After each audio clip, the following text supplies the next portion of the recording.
Welcome back, everyone, to the Property Journey Podcast, episode 30. We're here for episode 30, Roy. We've made it 30 episodes. It must be near 2 years since we started doing this. We're flying. Close to it. A wee special for this episode. Listeners' questions. Funny enough, we do get questions coming through to our inboxes and social media. Sometimes comments and blue videos, all the rest of it. I actually keep a wee notepad on each of the questions that comes through so that we can do an episode like today's.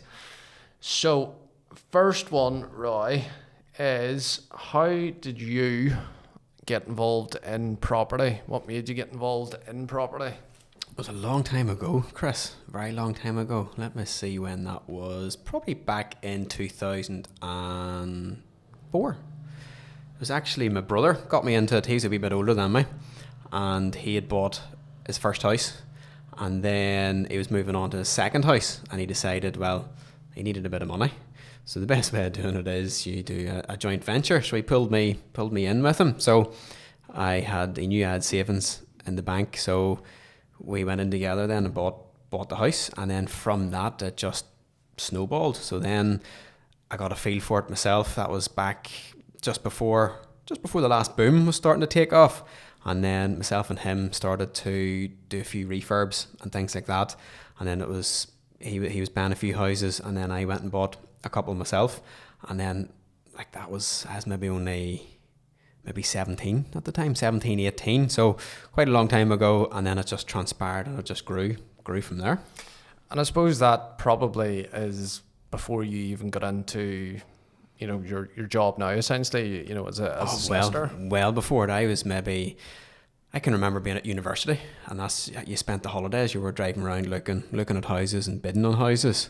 So, and at that time I was just doing my law degree, and I wasn't even fully focused on was it actually law that I wanted to do. There was that hesitant moment in my life coming out of the law degree where I was going to do my surveying course, the RICS course, because then I was going to go fully into surveying properties and things like that. But I just kept the road that I was on and just followed the legal route.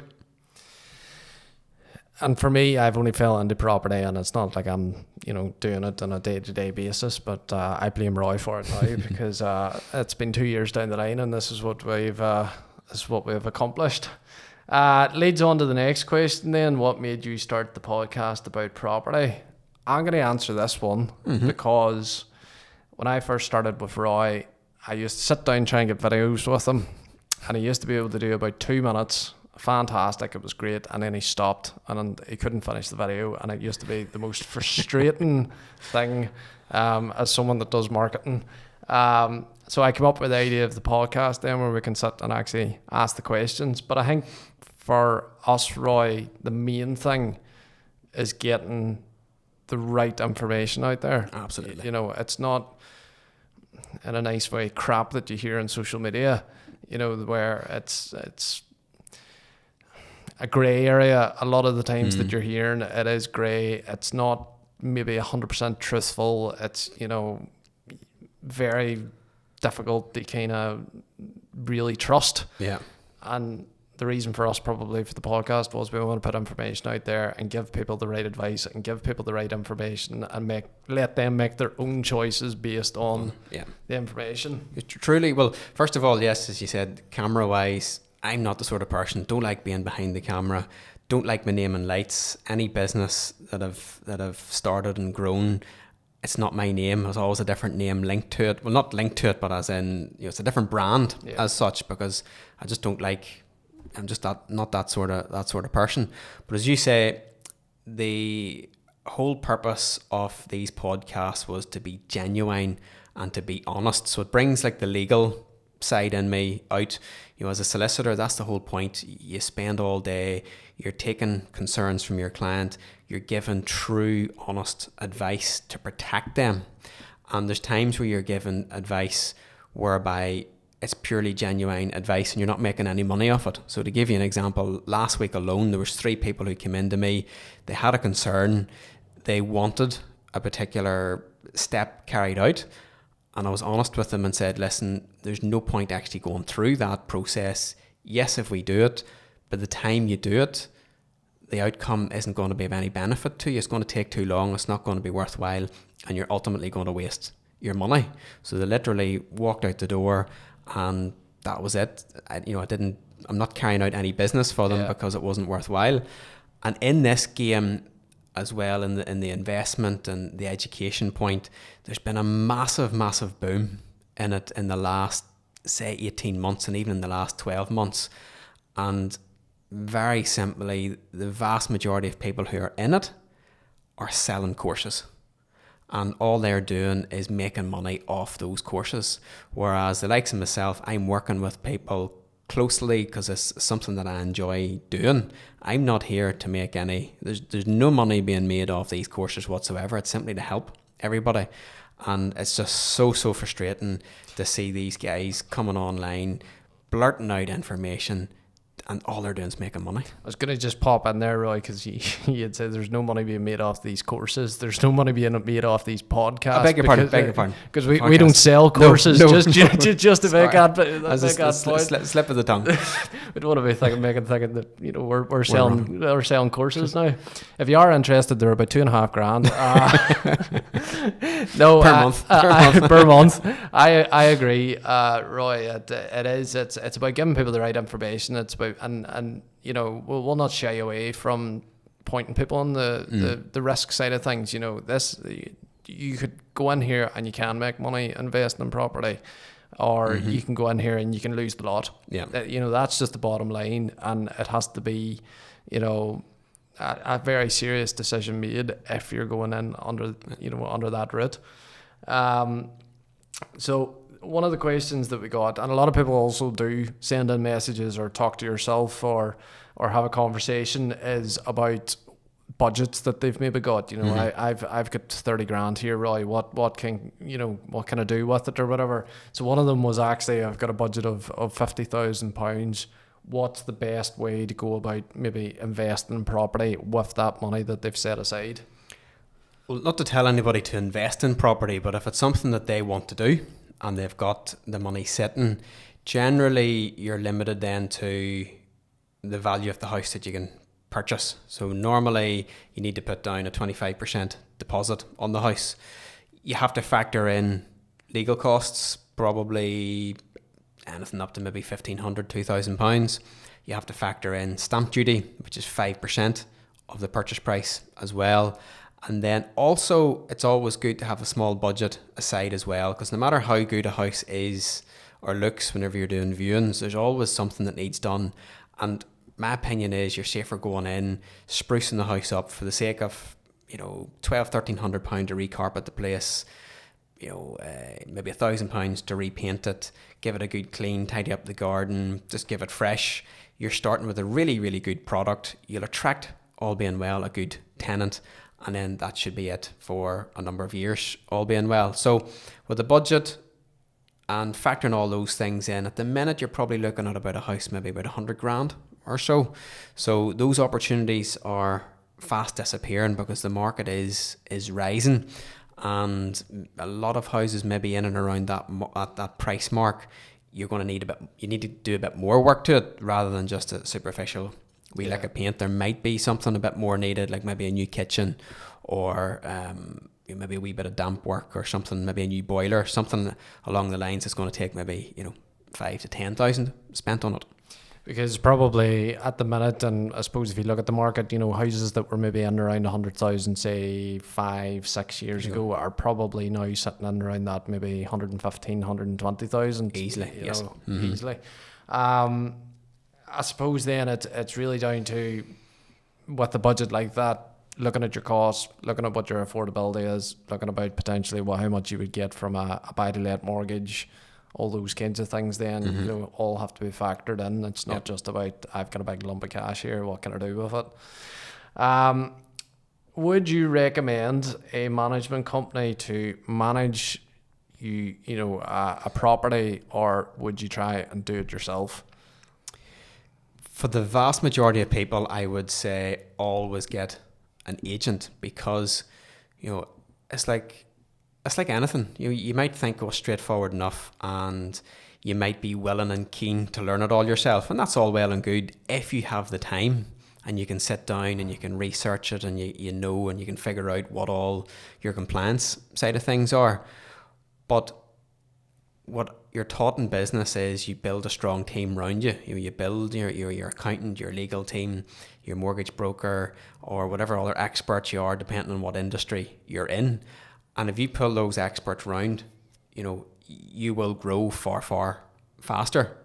But not only that, the vast majority of people that I work with, anybody who owns an investment property, they're successful. They're becoming hugely successful in their own career and their own business. So property should be an investment. It's a sideshow, and you don't put your efforts into it. I was speaking with a guy on Friday at a seminar. He was starting to invest quite heavily in property. Then he started to realize he had a growing business which was doing really, really well. But by him then putting his toe into the water for property, it was taking him away from his main business. So now he's learned the hard way, and he got his accounts through from the accountant and they had dipped, and that's simply because he took his eye off the ball. Whereas now he simply set that aside. He's a pool of money, he's handed it out to the right sort of people, and they're working on ahead with it.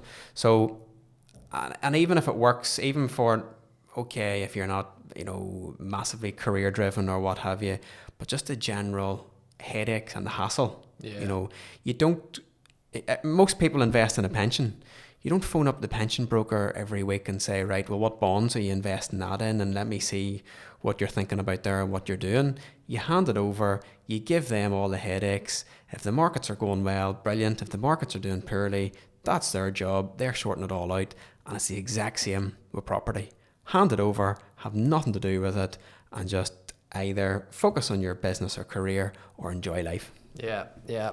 There's something they say about not having to answer the phone at 9 o'clock on a Saturday night, or as you say, Christmas Day, when something's went wrong, or the Christmas holidays, or maybe you're away on holidays and your phone's ringing and it's a tenant that is living in one of your properties, and you're trying to sit by the pool having a wee tipple. And I've been there, I've done it all. When I started out, I thought, I was always brought up, don't pay anybody else for something that you can do yourself. I was a handy person. I can fix a lot of things around the house and do a lot of maintenance and things like that.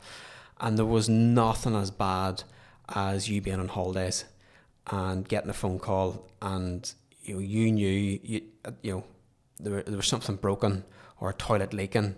You'd no contacts. You'd nobody to phone. And back then, I relied heavily on my brother.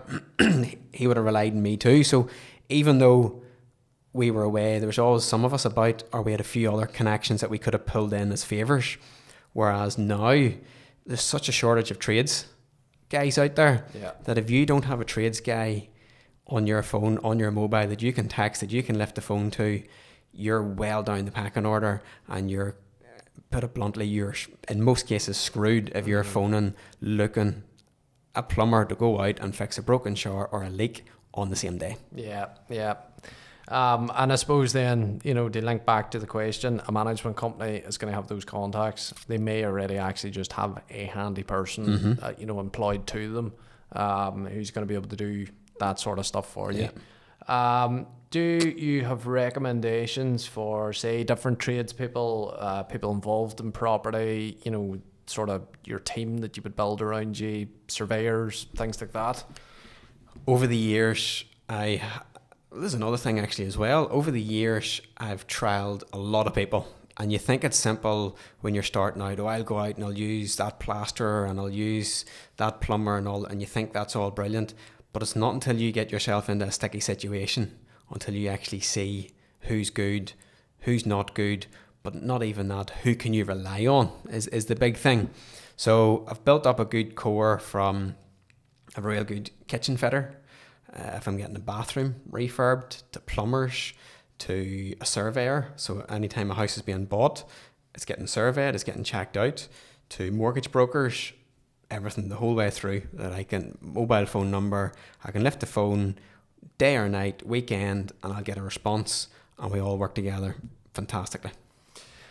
So probably if anyone does need any of the above, give Roy a wee shout and he might be able to put a good word on for you. Absolutely. This might lean sort of towards your soliciting side, Roy. But I have a number of properties, but thinking obviously about future planning, is there a best way to go about it? I think if I remember reading the message correctly, they had 3 properties. So we're coming across quite a few clients that they're, let's say, getting mature. They've owned properties for 20 years, maybe more, and they're just at that point whereby they were managing it themselves. They're getting frustrated with all the compliance, all the inspections, all the checks, and they're at that stage in life whereby there's fewer days left than what they had thought, and it's a matter of maybe enjoying life a wee bit more. So it's a matter of future proofing either 2 ways. Maybe they want to sell up and just cash in. So I can talk through different options, whether it's a matter of putting it on the market, getting the absolute max dollar for it, or convenience wise, leave it as it is and we can marry up an investor to take the house at the market value and to move on. Or it might be the case where they're maybe thinking about, well, they've got the houses paid for, they're not worried about money, they're thinking about future planning and maybe transferring them over to kids or what have you, or tax purposes. So there's a number of different options which are unique to each person. So there's no exact one-all scenario here. Mainly probably depending on what the person's preferences are. Exactly. Do they have family, as maybe the family members don't even want anything to do with it because they don't want the headache. They don't want the hassle. Those sides of things. So again, anyone with any queries along those lines, give Roy a shout. Tax is always a big one. Everyone talks about tax and HMRC, it's and getting worse. The tax man's coming. In terms of property investments, you obviously pay tax then on purchasing the property, stamp duty, land tax, SDLT. A lot of people hear that. You obviously then have to pay tax on rental income, correct? That's right. Is there any other taxes that you need to be aware of, or is it kind of, just remembering that it's not just cash into your pocket, you do get taxed on it? Very simply, everything that you nearly go to do with property, I think it's like business too. No matter what you do, you're always going to be taxed effectively. So as you say, buy the house, there's a tax, stamp duty. When you own the house, taxed. It depends what way. If it's in your sole name, you're taxed. If you then have your properties in a limited company, you're still taxed, but in a different way. If you go to sell the house, then you're taxed on the gain on the house. So in very simple terms, the house that you pay, the price that you paid for it, take the price that you sold for it, and the difference in between that, there's tax. There's different allowances and things like that you can offset, but in simple terms, there's tax. And if you go to transfer the house over to family members or what have you, there can be tax implications as well. And there can also be stamp duty implications if you're transferring houses and there's a mortgage involved with it. So any movement of property, you're taxed on it. And that's obviously in terms of the ownership. If you're renting the property as well, then the money that's coming in from the rent is, am I right in saying it's nearly declared as an income and therefore it's taxed? Yes, it goes down. If the properties are in your name, it goes under a particular section, property, land, property and land. So if you have a self-assessment form, there is a section specifically for it. And in very simple terms, the big change that used to be years ago, you offset all expenses, which also included your interest on your mortgage. And for a lot of investors, that was quite a big chunk of your monthly payments. Whereas now that's not the case. You can't offset that. You're given an allowance on it, it's 20% or what have you, and that's offset. Yes, there's other expenses that you can offset, but generally people are taxed higher now on the same amount of rental income as what it was like about 5 to 10 years ago. So there's higher tax to be paid as well. And then not only that, then you become self-employed, which means you do your tax return, and that has to be done by the end of January every year. And that tells you how much tax that you have to pay. And then not only that, come January, HMRC figure out, well, we predict, or you declared that you made X pounds last year, so we'll go on the assumption that you're going to make the exact same this year, and therefore we want a payment on account, which is all well and good if you are making the same amount. It just means then you're ahead of yourself. But unfortunately then, if you hit a bump in the road and you have a blip and you have a bad year, you're still taxed as if you've made more, but you've earned less. And it takes like another year before it then goes back into the cycle again for it to be corrected and maybe to get either a refund or an offset. But it does be painful. Yeah. Especially when you're not, expecting it as such. And this isn't even on the sheet, but I was just while you were talking there, in terms of if you own land, for example, and you maybe have an agreement with a farmer and he's renting land off you, obviously that income coming in, then does it fall in under a self-assessment essentially? Still, yes, always has to be declared. Now, correct me if I'm wrong, because I'm not used to dealing with such low figures. I may be correct in saying that if the income is such a low threshold, then effectively you're not taxed. But if there's any profit at all, normally yes, it has to be taxed. So normally for the likes of land, the amount that you get for land is relatively low in comparison to property. Nearly what you would get per month per house is nearly what you would get per year for an acre sort of thing, not even that. So but by the time you offset expenses like maybe hedge cutting, fencing repairs, whatever else has been done, you normally find most landlords as such like that then would have little to no tax to pay. Yeah. I was just while you were talking there, and I was kind of going, land. What is a mortgage in principle? So that would be at the start of the buying process. And to have a mortgage in principle, you're being organised and you're planning ahead. So that means a buyer who's looking at houses to buy, they're looking around, they've maybe secured a house or they're about to secure a house. They need to know, well, how much can they actually borrow? There's no point looking at £200,000 houses when the maximum you can get a mortgage for is 100. So that means that person has went to a mortgage broker to see how much can I get as a mortgage, and that is a mortgage in principle. So that means principally the mortgage company will lend you that amount of money.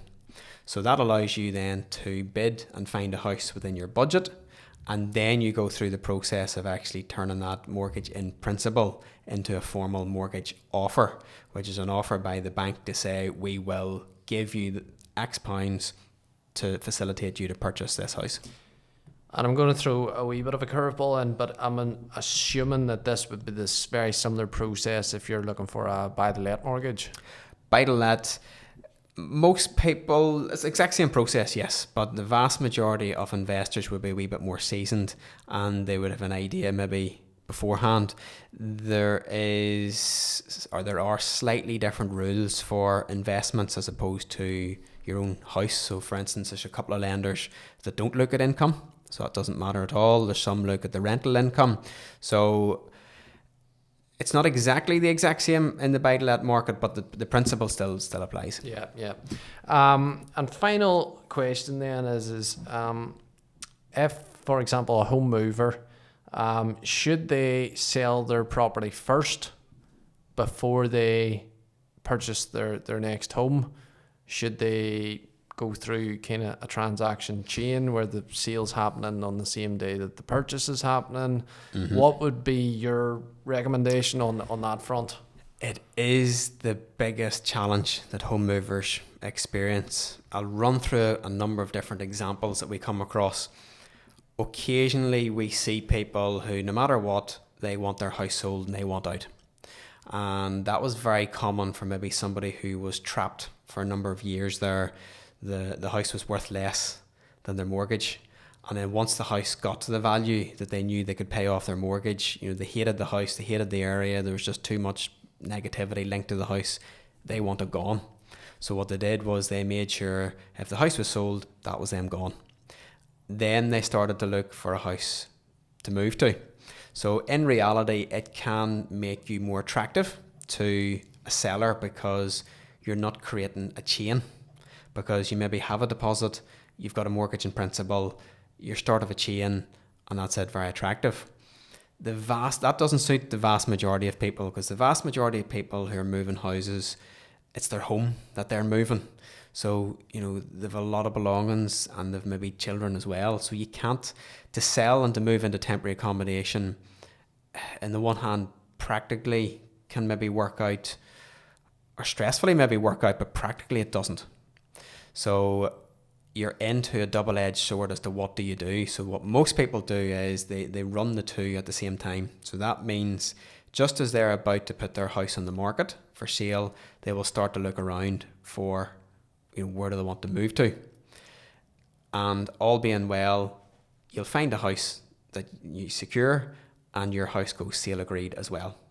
Now, a couple of bumps in the road that you can hit can be, maybe your house is a spectacular house and it sells very, very quickly, and then you can't find somewhere else to move to. And in those scenarios, we've seen people get all panicky, and they jump, and they go and pick a house because they feel pressurized. Yeah. And they're jumping far, far too quickly, and they end up buying a house that, they weren't, their gut, their full instinct wasn't on it, and then they regret it. So, long story short, there's no exact simple answer. I would basically suggest maybe starting to look, maybe even 3 to 4 weeks before you put your house on the market, and then you just run the sale and the purchase at the same time. Because I suppose nowadays, and we can kind of see it, whenever you're looking at maybe estate agency listings, things like that, there, houses aren't sitting on the market for overly long, especially in that kind of what I would describe as the middle bracket. They're not the most expensive houses, but they're not obviously real cheap houses either. They're kind of sitting in that middle ground, and they don't seem to be sitting too long. No. So if you're going to put your house on the market, you've got to be aware that someone could come in a week, 2 weeks after it's went in the market and kind of go, right, here's the offer, take it. Yeah. And before you know it, you are sale agreed. So, and you have to be realistic as well, because Property Pal and the likes are now becoming like social media. People search that just as an entertainment, and some of the houses that you see are absolutely phenomenal. So you can't on the one hand be wanting to buy a real class looking house, but yet at the same time your house is really tired, really cluttered, colour scheme terrible, all of that. Because in that case, then you'll put your house in the market for sale, and it's going to get probably little interest, no interest, or you'll not achieve a maximum price. What some people do is they see the house next door up for sale, and then they think, oh, well, that's in the same area, so my house is worth the same. But that house next door is probably a show house. Yeah. Yours maybe isn't a show house, so don't be expecting to get the exact same. That's what I was going to say, and just on that point, you're saying there, like those houses that you see online now, nearly every one of them looks like a show home. Yeah. Because they're done exceptionally well. Yeah. And it's appealing, and that is what makes them appealing. As you say, if you kind of don't do that to your own house, it's not going to be that appealing. So it's not when it's side by side with another property. So. That's all the questions, Roy. That's the episode 30, the listeners, our listeners' questions special. So thank you very much for all your answers. Pleasure. Once again. We've made episode 30, so the next big milestone will be what, 50, I think, maybe, or 50. We'll go to 100. Well, maybe not this year, but we'll certainly get there at some stage. Thank you very much, Roy. Thank you. And thank you everyone for tuning in once again, and we will see you in the next episode.